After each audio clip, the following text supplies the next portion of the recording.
C'est depuis le 28 mai 2017 que la Commission électorale nationale indépendante a lancé l'opération d'enrôlement des électeurs à Kinshasa. Après les 4 premières communes, vient le tour des communes de Ndjili, Massina, Sélé et Kimbanseke. Jean-Baptiste Itipo est notre invité.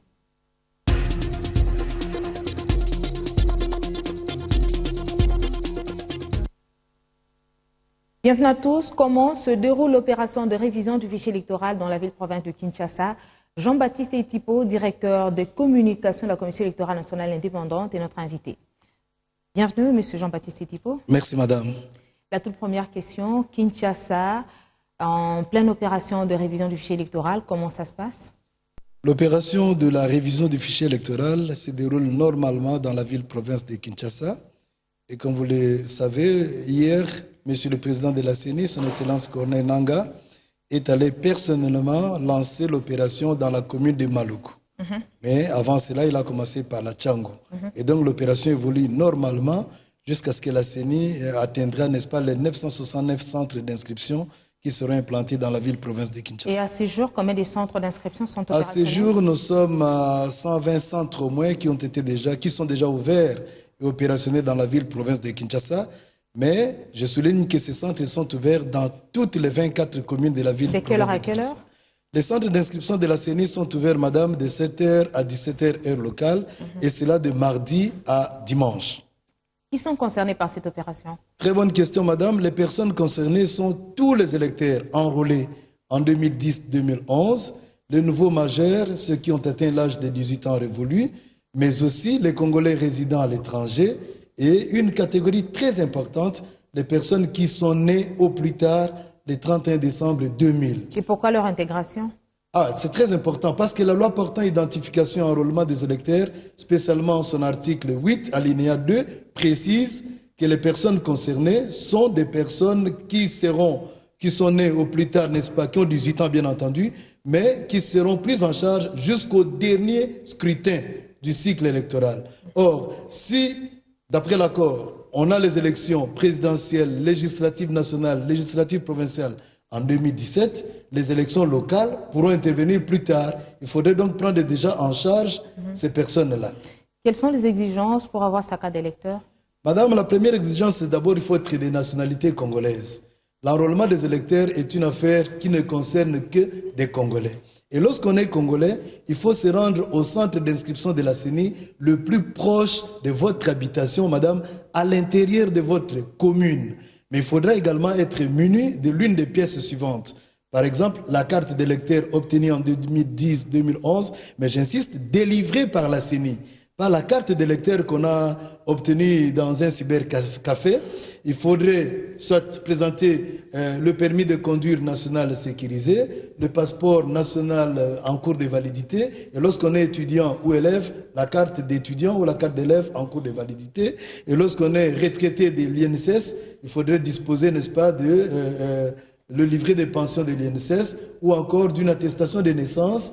Et encore une autre pièce, madame, l'ordonnance du président de la République conférant la nationalité par la naturalisation. Et ce qui est important, lorsqu'on n'a aucune de ces pièces, madame, alors présentez-vous au centre d'inscription de la CENI avec 3 témoins. Et les 3 témoins doivent être les personnes déjà enrôlées dans le même centre d'inscription, qui seront accompagnés par le chef de quartier, qui viendront témoigner de votre identité. Et comment ça va se passer au niveau de la diaspora? Au niveau de la diaspora, c'est une très bonne question. Les Congolais résidant, n'est-ce pas, à l'étranger sont concernés par l'enrôlement des électeurs, conformément à la loi portant identification et enrôlement des électeurs. Mais comme vous le savez, ils ne participeront qu'à l'élection présidentielle. Le moment venu, la CENI communiquera sur les modalités pratiques de l'enrôlement des Congolais résidant à l'étranger. Et l'opération est gratuite? D'une extrême gratuité, madame. Et je profite de votre télévision pour dire à tous les Congolais, n'allez pas payer un seul franc au centre d'inscription de la CENI. Tous les services qu'offre la CENI en ce qui concerne l'identification et l'enrôlement des électeurs sont d'une extrême gratuité. Et ça y a offert, madame. Et donc, personne ne vous demande de l'argent. Que ce soit les policiers qui est commis à la sécurisation, que ce soit le personnel que la CENI utilise, tout s'est fait de manière gratuite. Et même la distribution des jetons est gratuite. Monsieur Jean-Baptiste Itipo, il y a de ceux-là qui se plaignent de la lenteur dans l'opération de révision du fichier électoral. Vous êtes conscient de cette situation? Madame, la lenteur ou la pseudo-lenteur s'explique par les facteurs suivants. La première cause, c'est que beaucoup de Congolais, et surtout des Quinois et Quinoises, qui se rendent dans nos centres d'inscription, ne disposent pas de toutes les informations nécessaires sur leurs identités. Et je profite pour dire ceci. Avant d'aller au centre d'inscription de la CENI, vous devez absolument avoir des informations sur votre propre identité.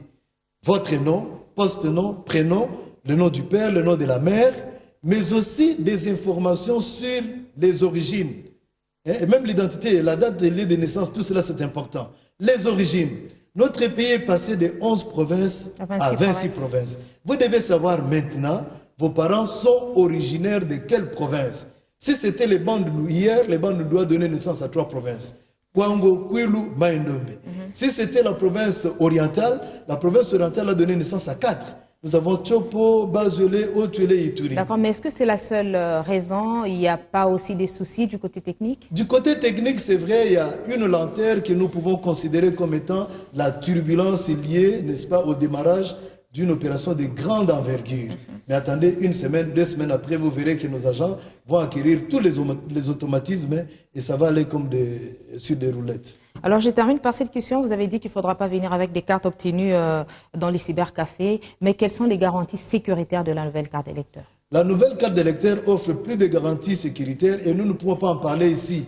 Parce qu'on risque même de dévoiler ces garanties-là et permettre à ceux qui ont l'habitude de faire ces choses-là d'en profiter.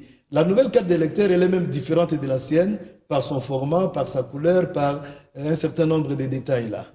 Il n'y a pas des étrangers qui se font enrôler du côté est du pays, il y a pas mal de... Très bonne question, madame. Lorsque la CENI enrôle, c'est sur base des pièces que les requérants présentent. Il appartient donc à vous et moi qui sommes Congolais, une fois obtenu notre carte d'électeur aujourd'hui, de nous rendre au centre d'inscription où nous avons obtenu la carte le jour suivant pour vérifier d'abord si nos noms sont bel et bien là, avec des photos, et si nos identités ont été correctement écrites, mais aussi regarder, n'y a-t-il pas un étranger sur la liste qui est affichée? Et si tel est le cas, nous le dénonçons parce que l'enrôlement est une affaire congolaise.